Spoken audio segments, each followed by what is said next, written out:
boy Esoteric. I'm back with another video about the spirits. Your zodiac sign, Pisces, is targeted by, summons, manifests through people, persons, places, situations, and scenarios. And the spirits that you guys attract are the worrying, overly critical, judgmental, unhealthy, and over realistic spirits because you guys dwell in the 12th dimension. So let's fly right through these. First house, this is going to be your personal self-image, you know what I'm saying, your physical body, the way you operate by default. So you're gonna have over realistic spirits, you know what I'm saying. You might be worrying about yourself, like how you imagine yourself, because it's your personality. It's something that you can't really control. It's what you're born with, your ascendant by default. So you could worry and be like, you could be even be over judgmental, or people could be over judgmental towards you. These are the spirits you're attracting. Let's not forget that in your personal life, because this is your first house. You are in the 12th house. You live all the way out there. So this is all kinds of spirits, you know what I'm saying? So this is your personal self-image, how you reflect and look upon yourself. There's mutable feelings and stuff like that. So it could be mutable spirits from your aura. This gives you that psychic energy. Second house, your values, what you value, your material wealth and your material resources, and your la-la land a lot of times. So you really don't worry about these things, but people will worry about these things for you. People will over worry for you. You are creating your image, your illusion for the future. You're thinking of long-term goals, not really short-term. So you miss the things that are right in front of you. So you might miss something that's an opportunity for you right in front of you, and you might overjudge it and look over it and pass over it because your dreams, illusions, and creativity. You might judge it based off just being a material if it's not utilized for your creativity, if it's not intangible.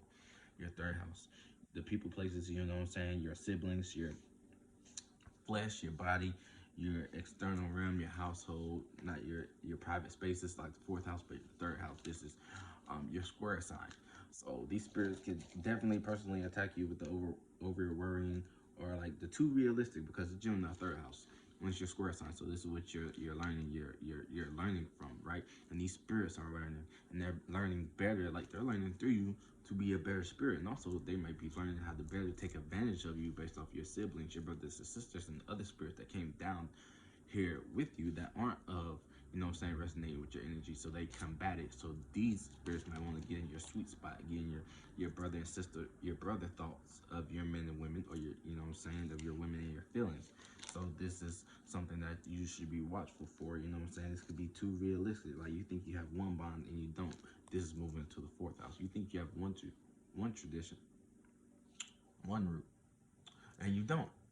It could be illusion. This could bring a reality to your bubble with your family. Like you be in so much disillusion that you try to live in the bubble. You try to live in the past. You try to live when you're 17. You come back around 30 years later, your family still flunks. So this is bringing over reality, or they're bringing the reality of how they moved on and have went into different spaces to get you, to bring you in a narrow direction. These spirits are guiding you in situations, scenarios, and they put you in places where you might be forced to act out of these natures and be seen that way as, you know what I'm saying, you being overly judgmental, but really you just trying to bring things in space because it's a square sign. You're trying to play these out, but you're gonna make mistakes.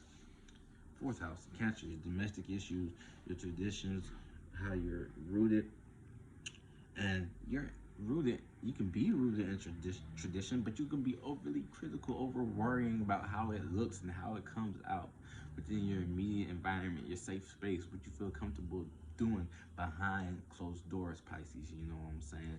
So moving on to the fifth house, your entertainment, creativity, self-expression. You know what I'm saying? You express yourself by default without even knowing. Like I was just saying, the first house.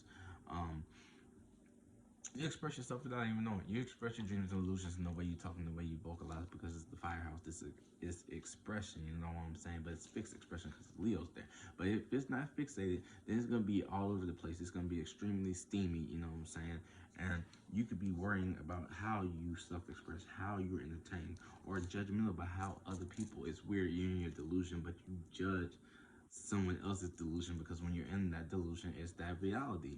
Well, it is the situation might cause you to have to judge somebody, and when you're judging them, you're going to have to be overcritical, because by nature, by default, you're just relating, you're leaning into what's going on with them.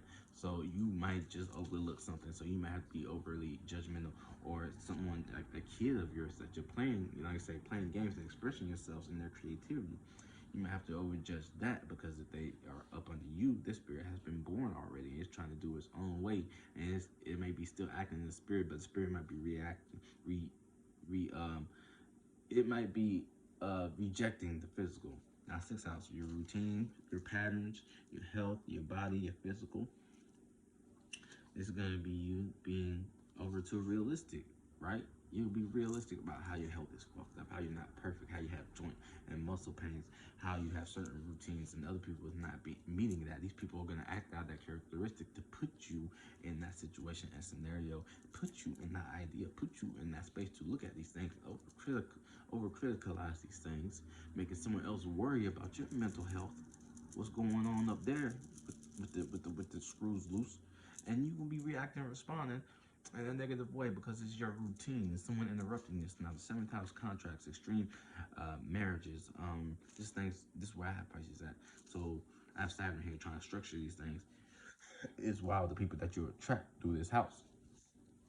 So through long-term contracts, you could be over worrying, which you might need to be. But if things are smooth sailing, if you've read the fine print, if you took care of these things, you are shooting yourself in the foot because you're riding the wave with these energies. And teamwork makes the dream work. So anything that you participate in, you need to learn the equilibrium.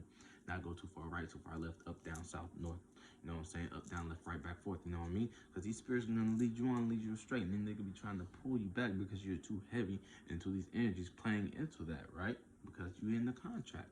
So just go with the flow of what you're used to, you know what I'm saying? But it might be going overboard, and you might be possessed, and you're thinking you're doing something natural, but you're not in your right mind, right? So ninth house, eighth house, transformation, your sexuality, your deep desires, your death, your money. Like, if you're looking to the future, you might be over worried about people around you. They might be just be dying out to see where your head is at as a spirit. Yeah. And you might be getting you ready for a spirit. You know what I'm saying? I gotta wrap this up because I gotta do this family time. That's a spirit. So that's the eighth house transformation. You might be overcritical.